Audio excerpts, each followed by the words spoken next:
우리에게 말씀을 주신 이유는 우리를 살리시기 위해서입니다. 믿으십니까? 하나님이 우리를 살리시기 위해서 우리에게 말씀을 주셨습니다. 우리를 억압하고 우리를 통제하고 우리의 발목을 족쇄로 채우기 위해서 말씀이 주신 것이 아니라 오늘 저와 여러분들을 살리시기 위해서 말씀을 주셨다라는 것입니다. 성경은 인간이 겪을 수 있는 최악의 상황을 미리 설명해 주셨습니다. 그렇기 때문에 우리는 미리 우리 인생 가운데 어떤 일이 펼쳐질 것인지를 아는 자들이라는 거예요. 그것이 우리에게는 놀라운 지혜이고 은혜라는 사실을 여러분 믿으시기 바랍니다. 지혜는 그래서 미리 아는 거예요. 여러분 미리 알 수 있습니까? 우리 인생에서 미리 알 수 있습니까? 그런데 성경은 우리에게 미리 알려주셨다라는 거예요.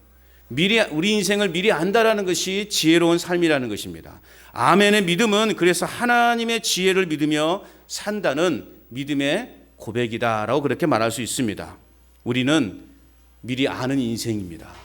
우리의 인생의 끝이 어떻게 될 것이고 죽음 이후에 우리의 인생이 또 어떻게 될 것인지를 우리는 아는 인생들이에요. 놀랍지도 않으시군요. 사람들이 왜 불안해합니까? 사람들이 왜 걱정하여? 미래를 알지 못하기 때문에 그래요. 사람이 죽으면 어떻게 될까에 대한 그 막연한 두려움과 염려 때문에 사람들은요 죽음을 두려워하는 거예요. 내일 당장 우리에게 어떤 일이 벌어질까에 대한 그 막연한 두려움이 우리의 인생의 어둠의 그림자를 드리우게 하는 것입니다. 그런데 우리는 내일을 아는 사람들이에요. 왜 아멘 안 하세요? 우리는 미래를 아는 사람들이라는 거예요. 여러분 점쟁이들만 미래를 아는 것이 아니라 점쟁이들이 아는 것은 거짓말이 많아요. 예? 점쟁이들 여러분 신뢰하지 마시라고요. 예? 쌀가루 쌀 뿌리고 뭐 이렇게 작두를 타고 종을 치는 사람들 여러분 그분들 신뢰하지 말라고요. 우리에게는 확실한 복음이 있지 않습니까? 우리는 확실히 누가 말해도 미래를 아는 사람들이에요. 여러분 그 사람들도 미래를 몰라요. 죽음 이후에 어떻게 될 것인지를 몰라요. 우리는 분명히 알지 않습니까? 할렐루야. 이 지혜로운 삶인 것입니다. 오늘 우리에게는 이러한 믿음이 있어야 된다는 것이죠. 하나님의 지혜를 믿으며 산다라고 하는 그 믿음. 그렇다면 어떤 믿음이 우리 안에 있어야 되는가를 또 우리는 질문하지 않을 수 없어요. 우리에게는 어떤 믿음이 있어야 될까? 그것은 부활에 대한 믿음입니다. 다른 다 믿음이 있어도 부활에 대한 믿음이 없으면 그 믿음은 여러분 아무 의미가 없는 거예요. 오늘 우리에게는 부활의 믿음이 있어야 되는 것입니다. 그래서 부활절은 오늘 하루만의 날이 아니라는 거예요. 그저 오늘 하루만 딱 부활절을 기억하고 끝나는 것이 아니에요. 부활절은 우리 인생에 계속 되어져야 되는 거예요. 어쩌면 성탄절보다 더 중요한 것이 부활절이라고 그렇게 말하는 분도 있어요.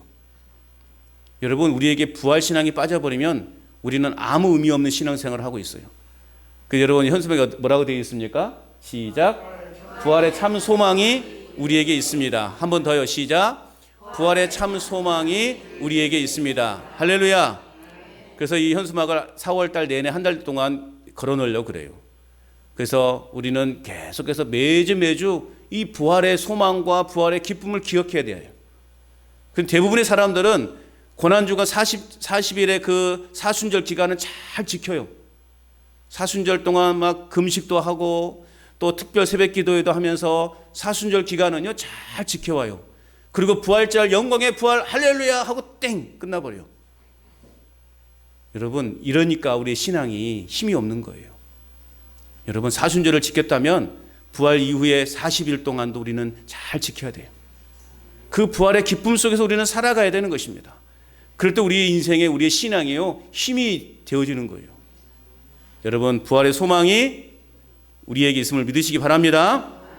그래서 오늘 우리는 저와 여러분 부활에 대한 이 확실한 소망을 붙잡고 이 영광스러운 이 부활의 복음을 온 천하 만민이 들을 수 있도록 우리는 부활의 증인의 삶을 이제는 살아야 하는 것입니다. 이 부활절 아침에 그래서 제가 여러분에게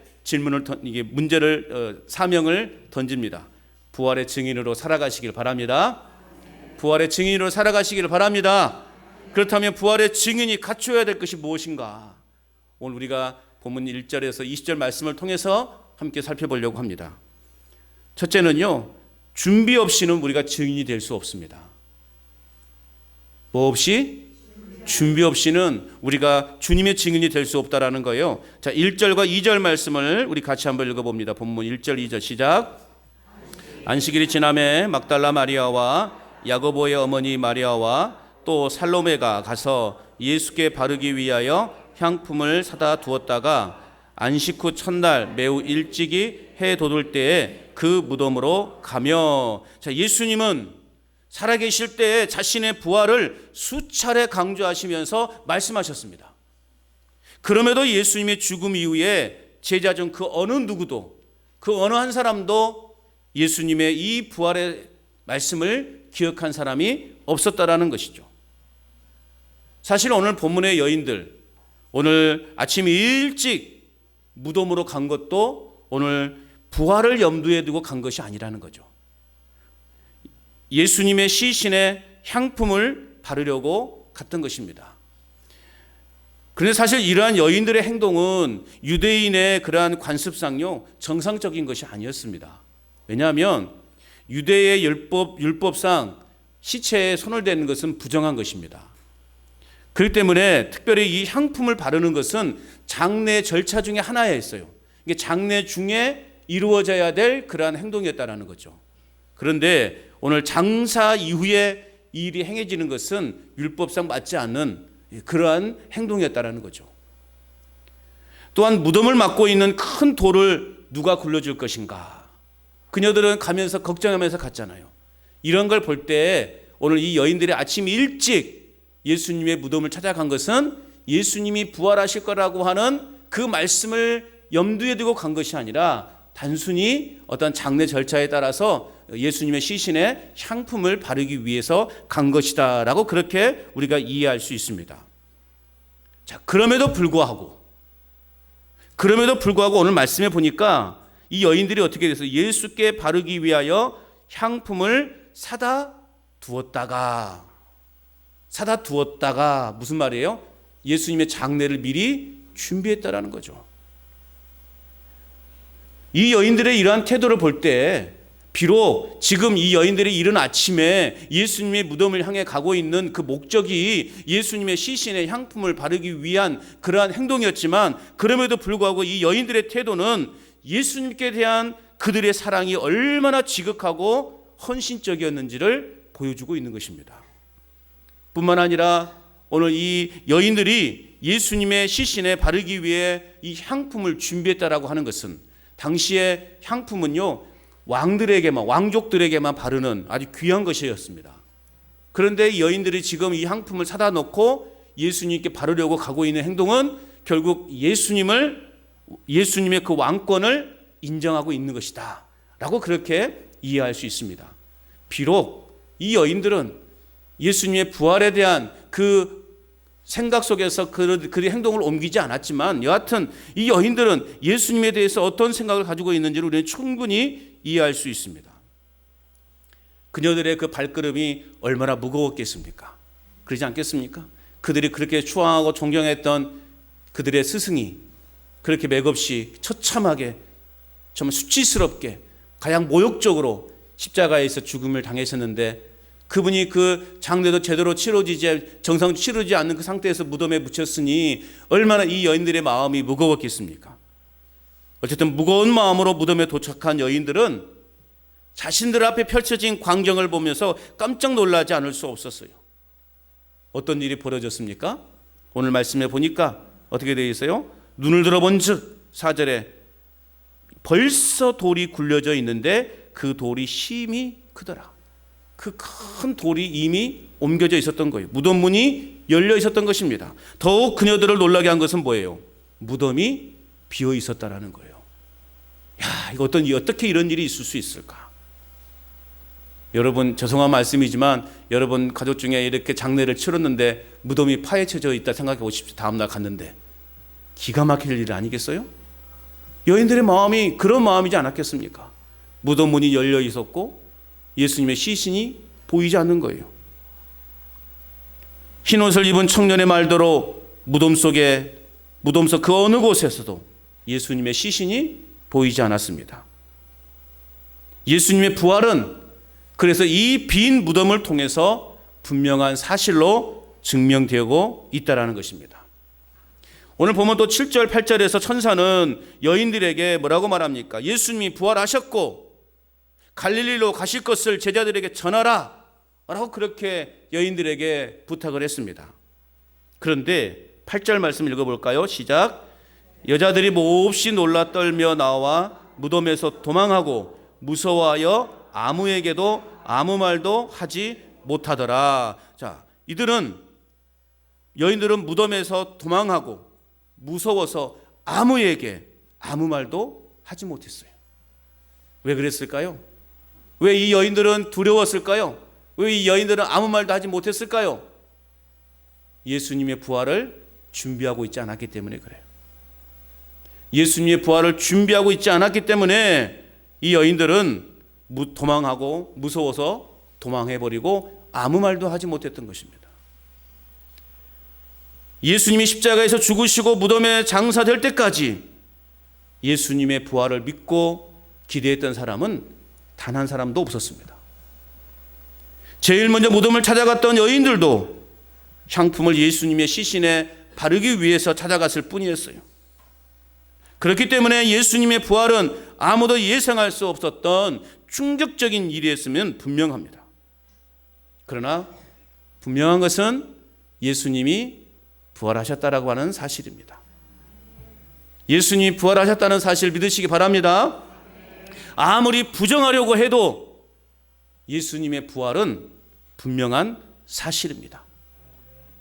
부활을 부정하는 자들은 뭐라고 이야기하느냐? 예수님이 잠깐 기절했었다. 그렇게 이야기합니다. 그래서 여러분, 우리가 십자가에서 예수님 어땠습니까? 칼로 찌르니 물가피를 다 쏟으셨어요. 예수님 분명 십자가에서 죽으신 거예요. 잠깐 꼴까닥 기절하신 것이 아니라 완전히 죽으신 거예요. 또 어떤 사람은 그렇게 말하죠. 제자들의 그 환상이다. 또 제자들이 그 예수님의 시신을 몰래 훔쳐가서 제자들이 지금 거짓말하고 있는 것이다 라고 그렇게 이야기하는 사람들이 있습니다. 그러나 분명한 것은 예수님은 죽으셨고 예수님은 장사되셨습니다. 마태복음에 의하면 무덤 주변에는 혹시라도 이 제자들이 오늘 아까 제가 말씀드렸던 것처럼 예수님의 시신을 몰래 훔쳐갈까 봐 도난을 방지하기 위해서 경비병이 배치되어 있었을 정도였습니다. 또 오늘 우리가 본문에 봤던 것처럼 그 무덤을 막고 있는 돌은 어떤 돌이었습니까? 힘이 크더라. 그냥 한두 사람이 힘으로 움직일 수 있는 돌이 아니었다라는 것입니다. 더더군다나 그들의 스승이 그렇게 맥없이 죽은 그 모습을 보면서 제자들이 얼마나 낙심했습니까? 상심한 제자들이 여러분 그 예수님의 시신을 어떻게 훔쳐볼 거라고 생각할 수조차 없을 정도로 지금 제자들은 낙심해져 있는 상태라는 것입니다. 그러나 분명한 것은 예수님의 부활은 분명한 사실이라는 사실. 예수님은 분명 부활하셨습니다. 할렐루야. 그러므로 여러분 부활을 우리는 대수롭게 여기지 않아야 하는 것입니다. 서두에서도 말씀드렸던 것처럼 부활절에만 잠깐 생각하고 기념할 뿐 정작 부활의 의미에 대해서는 무지하고 또 그 능력을 간과하지 않는 삶을 우리는 살아가야 하는 것입니다. 부활은 분명 우리에게 일어난 사실이고 오늘 우리 삶에 동일하게 계속해서 일어난 사실이라는 거죠. 실제로 역사적으로 일어난 사건이고 오늘 예수님의 이 부활은 오늘 우리 기독교에 있어서 중요한 핵심 또 가치이고 또 교리라는 사실입니다. 기독교에 부활이 없으면 여러분 우리는 예수님 믿을 필요도 없고 지금 이렇게 교회에 나와 있을 필요도 없는 거예요. 얼마나 지금 벚꽃길이 아름답습니까? 다 놀러 가셔야죠. 왜 이렇게 지금 앉아 있습니까? 왜 그 화려한 그 벚꽃을 내버려 두고 오늘 이곳에 이렇게 앉아 있는 거예요? 우리에게도 영원한 부활이 있다는 사실이 믿어지기 때문에 그렇습니다. 부활 신앙이 우리에게 있기 때문에 그렇습니다. 그래서 우리에게 다가오는 죽음도 우리는 두려워하지 않는 것입니다. 믿음으로 예수 그리스도 안에 거하며 부활 생명이 내 자신 안에 있음을 분명히 믿고 살아가는 그러한 인생이 되시기를 축복합니다. 이후에 어찌됐든 여인들은 결국 예수님의 부활을 준비한 자들이 되었어요. 이후야 뭐 어쨌든 그런 모습으로 그런 마음으로 예수님의 무덤을 이른 아침에 찾아갔던 여인들이었지만 여하튼 이 여인들은 결국 예수님의 부활을 준비한 자들이 되었고 결국 그들은 부활하신 예수님을 만나는 첫 번째 증인이 첫 번째 주인공이 되었다라고 하는 사실입니다. 이제 우리는 이 여인들이 예수님의 어떻든 부활을 준비한 자들이 되었던 것처럼 이제 오늘 우리는 다시 오실 주님을 준비하고 기다리는 자들이 되어야 하는 것입니다. 그러니까 우리가 찬양했습니다. 마라나타. 아멘 주 예수여 오시옵소서. 아멘 주 예수여 오시옵소서. 그 오심을 우리는 늘 생각하며 살아가야 되는 거예요. 그래서 우리는 매일의 삶 속에서 이 마라나타 신앙을 가져야 되는 것입니다. 밭에서 풀을 뽑을 때도 어떤 신앙? 마라나타. 예수님 오시옵소서. 아멘 주 예수여 오시옵소서. 이 마라나타 신앙을 가져야 되는 거예요. 직장에서 일을 하면서도 우리는 어떤 신앙? 마라나타 신앙이에요. 사람들과의 대화 속에서도 어떤 신앙? 마라나타의 신앙을 우리는 늘 가지고 있어야 되는 거예요. 아멘 주 예수여 오시옵소서. 준비하는 자만이 그 영광에 참여할 수 있는 거예요. 준비하지 못하면 오늘 여인들처럼 두려운 마음이 드는 거예요. 무서운 마음이 드는 거예요. 그래서 요한계시록이 두려운 책이 되어버린 거예요. 근데 이제 여러분들은 준비되어 있잖아요. 준비되어 있잖아요. 그러니 여러분 요한계시록이 이제는 우리에게는 두려운 책이 아니라 오늘 우리에게 축복의 문을 여는 저 천국 문을 여는 새하늘과 새 땅을 여는 그 또 통로가 된다는 사실을 우리는 이제 믿어지는 것입니다. 마라나타 신앙을 잊지 마시기 바랍니다. 아멘 주 예수여 오시옵소서. 우리는 준비하는 자들이 되어야 됩니다. 그날이 영광과 기쁨의 날이 될 수 있도록 우리는요 잘 준비해 가야 되는 거예요. 우리 집에 행사가만 있어도 얼마나 준비합니까? 그렇죠? 집안에 잔치만 있어도 막 몇 날 며칠부터 몇 달 전부터 준비하면서 얼마나 그냥 이렇게 요란하게 준비들 하십니까? 그런데 만왕의 왕이신 예수님이 다시 오시는데 그저 아무 생각 없이 준비하고 있으면 기다리고 있으면 안 되잖아요. 어떤 신앙을 가지시라고요?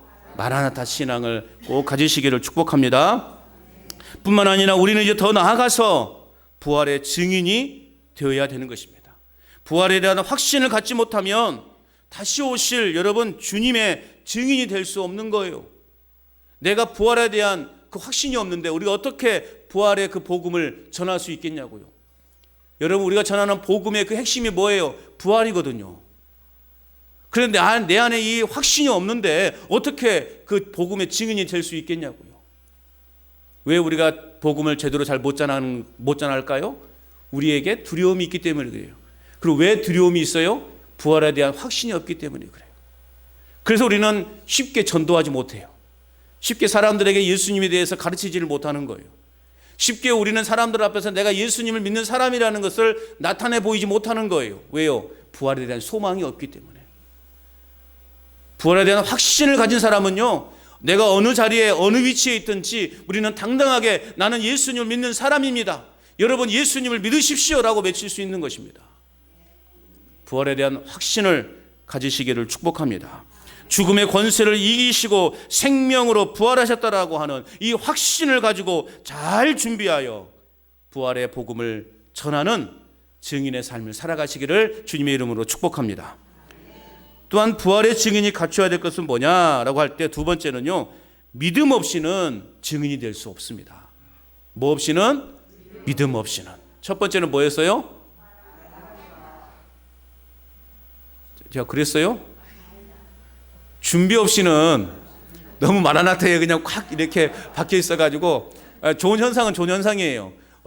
옆구리 쿡쿡 찌시면 어머 마라나타 그러라고요. 아이 깜짝이야. 간 떨어질 뻔했다 하지 마시고 어떻게 하라고요? 마라나타 하시라고요. 좋은 방법이네. 깜짝 놀라면 여러분 놀라지 마시고 마라나타 외치시라고요. 그 첫 번째는 준비 없이는 증인이 될 수 없다고 말씀을 드렸어요. 두 번째는 믿음 없이는 증인이 될 수 없어요. 오늘 이제 9절 이하에 보면 안식 후 첫날 이른 아침에 부활하신 예수님은 누구에게 먼저 보이신다고 말씀하고 있습니까? 막달라 마리아. 이 막달라 마리아가 누굽니까? 9절 보면 전에 7 귀신을 쫓아내 주신 막달라 마리아에게 예수님이 먼저 보이셨다 말씀하고 있습니다. 그녀는 전에 예수님을 통해서 7 귀신의 그 억압으로부터 해방되어 치료의 경험이 있는 여인으로 소개되고 있습니다. 구원받기 이전에 막달라 마리아는 매우 극심한 고통을 받고 있는 상태였습니다. 오늘 우리도 구원받기 이전에 우리의 모습은 어땠습니까? 소망이 있었어요? 소망이 없었어요? 늘 두려움과 염려와 근심과 걱정과 불평과 원망, 남에 대해서 증오하고 또 남에 대해서 좋지 않은 생각을 갖고 있는 그러한 상태, 뭔가 보이지 않는 세력에 억눌린 그러한 괴로움과 염려 속에서 살아가는 우리의 인생이었어요. 그런데 우리가 예수님을 만난 이후에, 구원받은 이후에 우리의 삶은 이제 완전한 모든 것으로부터 해방된 참된 자유를 누리며 살아갈 수 있게 되었다라는 사실이에요. 자, 이러한 최악의 상황에서 구원받은 이 마리아, 예수님이 사랑스러울까요? 안 사랑스러울까요? 사랑스럽겠죠. 무엇으로도 내가 예수님의 그 은혜에 대해서 은혜를 갚고자 하지 않겠습니까? 예수님의 복음 사역에 전적으로 섬김과 헌신을 행함으로 예수님의 은혜를 갚고자 노력했던 여인이었어요. 또한 그녀는 예수님의 제자들이 다 예수님을 버리고 도망쳤을 때 끝까지 예수님의 그 십자가의 곁을 지켰던 여인이에요. 예수님의 순환과 부활의 현장에 등장한 여러 명의 여인들이 있었지만 막달라 마리아의 이름이 제일 먼저 언급된 것은 당시 예수님을 따랐던 여인들 가운데에서 가장 주도적인 역할을 감당하고 있었던 여인으로 그렇게 추측해 볼 수 있는 것입니다. 오늘 이 막달라 마리아가 부활하신 예수님을 만난 그 상황이 요한복음에서는요 자세하게 기록되어져 있어요. 제 자신도 처음에요 이제 신학을 해야 되겠다 말아야 되겠다 그렇게 고민하고 갈등하고 있을 때 저는 이 막달라 마리아를 부활하신 예수님 만나주신 그 광경이 제 환상 가운데 떠오르면서 제 마음에 결단을 하게 된 거예요. 처음에는요 예수님이 이 막달라 이름을 여인이라고 불러요. 여자여라고 할 때 울고 있는 여자를 향하여 여자여 할 때 그거 예수님인지 몰랐어요. 그런데 마지막에 마리아야 라고 예수님이 부르실 때 이 막달라 마리아는 비로소 그분이 부활하신 예수님인 줄을 알았어요. 그 광경이 저에게 확 파노라마처럼 지나갈 때 주님이 나를 부르셨구나. 내가 가야 될 길이 바로 이 길이구나 라는 그러한 결단을 하게 된 거예요. 그래서 그때 곡을 작사를 했고 또 곡을 붙여서요 싱글 앨범 1집이 탄생하게 된 거예요. 들어보셔요. 들어보셔요.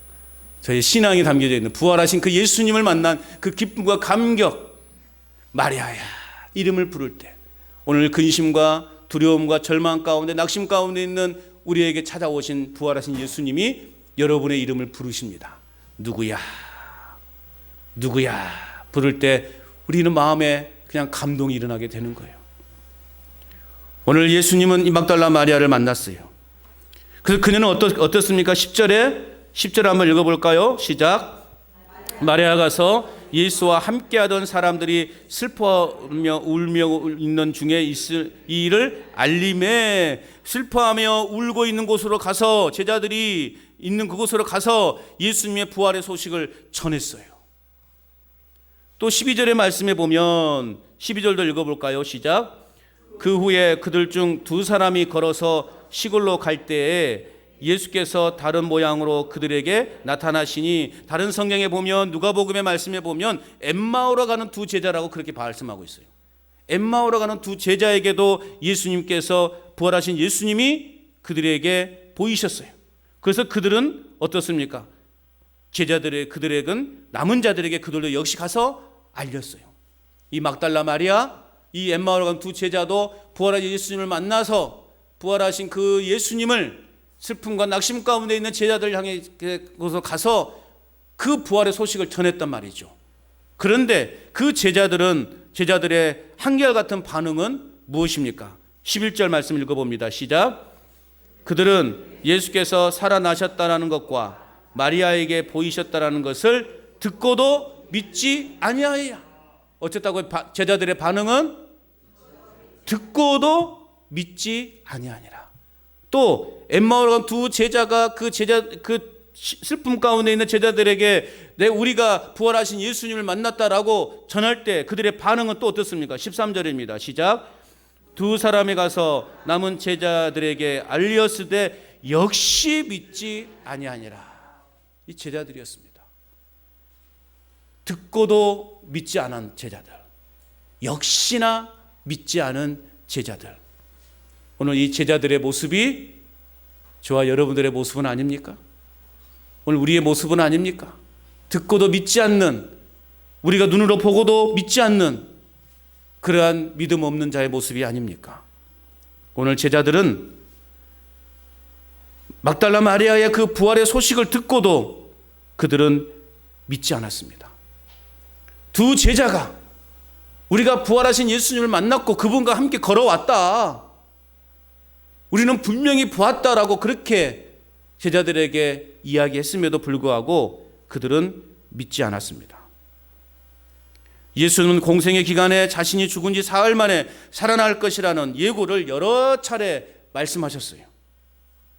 그러나 제자들은 그 예수님의 말씀을 이해하지 못했고 예수님의 부활을 직접 목격했다라고 말하는 사람들의 말조차 그들은 믿지 않았습니다.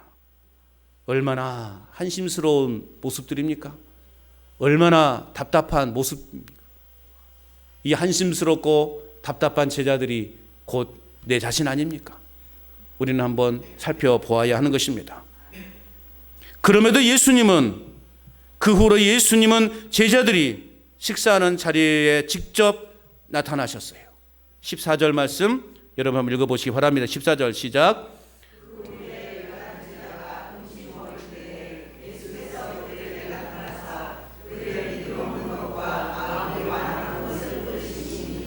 이는 자기가 살아난 것을 본 자들의 말을 믿지 아니함이라. 예수님이 그들을 꾸짖으신 이유가 무엇입니까?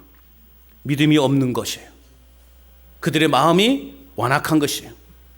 제자들이 예수님의 부활을 믿지 못한 이유가 믿음 없음, 그들의 마음이 완악함. 제자들은 예수님과 3년 동안 동고동락하면서 말씀을 듣고 예수님이 행하신 이적을 직접 목격하지 않았습니까? 그럼에도 그들의 마음은 여전히 굳어져 있었어요.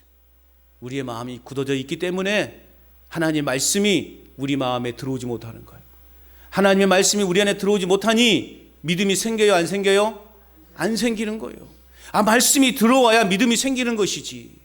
물론 믿음이 생기면 말씀이 들어오기는 하지만 어쨌든 오늘 우리 안에 말씀을 받아들이기를 거부하는 완악한 마음이 우리의 마음을 다 가로막고 있지는 않습니까? 여러분, 파엎어야 돼요.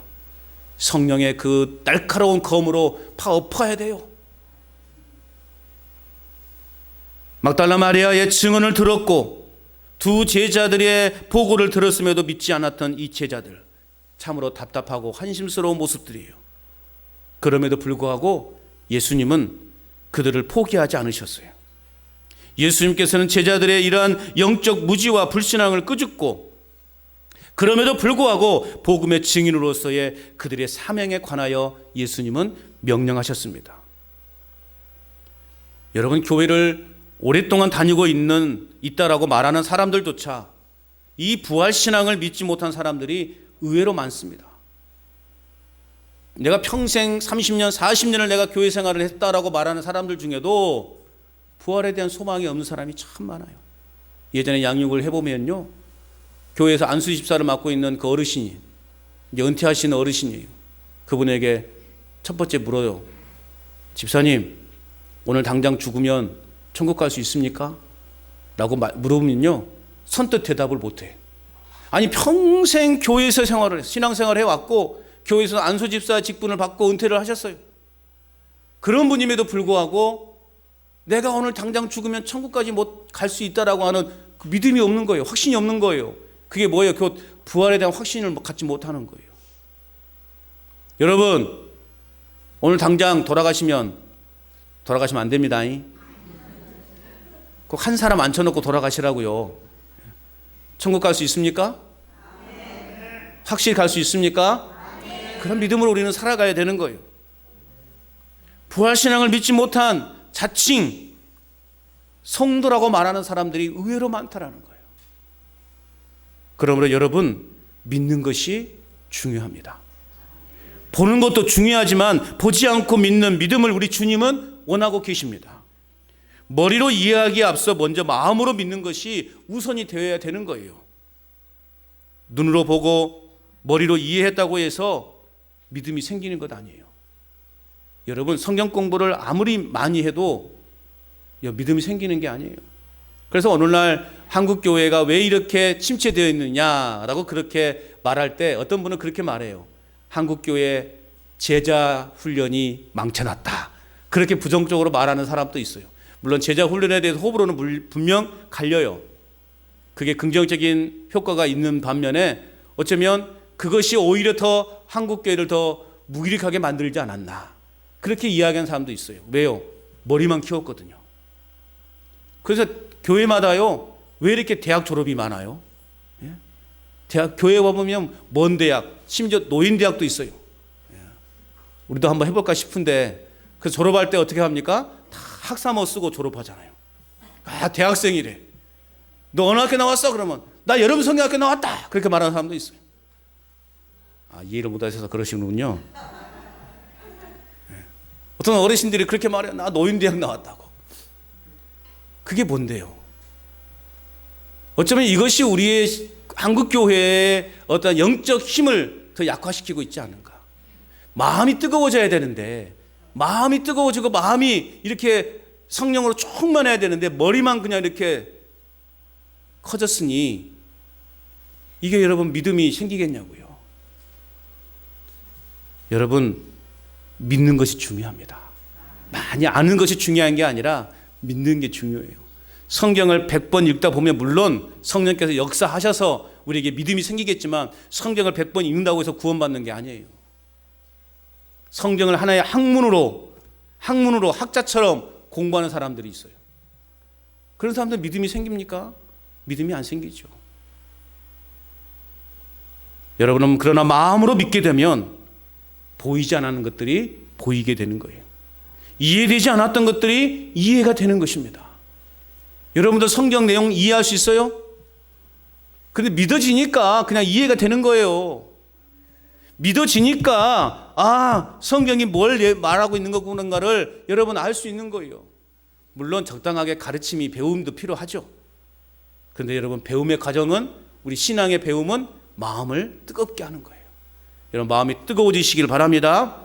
성령으로 날마다 우리 마음이 활활 불타오를 수 있기를 바랍니다. 믿는 것도 아니고 안 믿는 것도 아니고 그저 애매모호한 그런 신앙 버려야 돼요.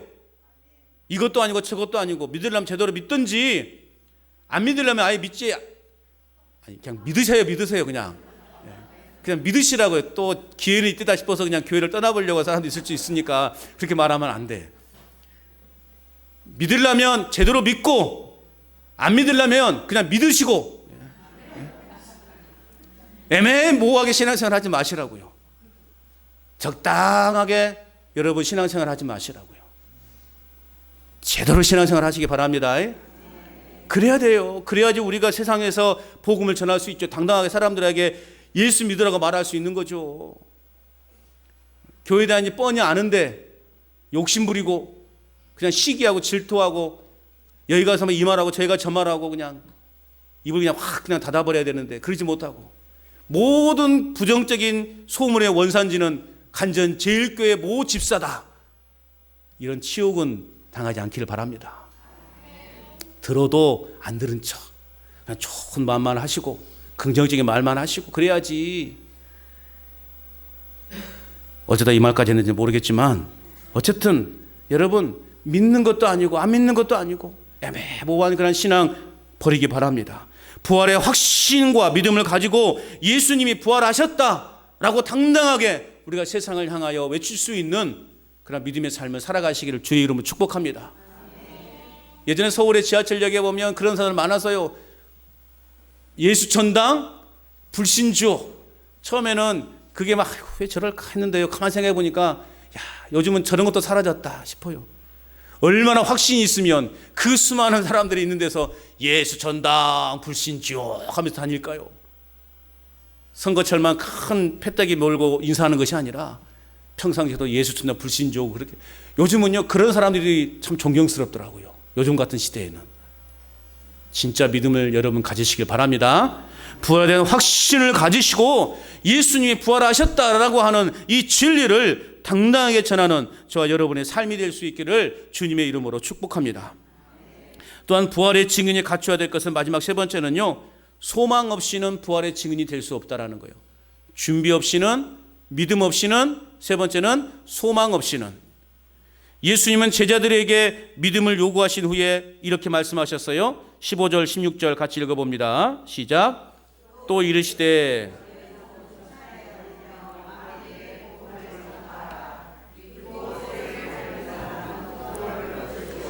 믿지 않은 사람은 정죄를 받으리라. 자, 구원의 복음은 이스라엘 백성들에만의 전유물이 아니에요.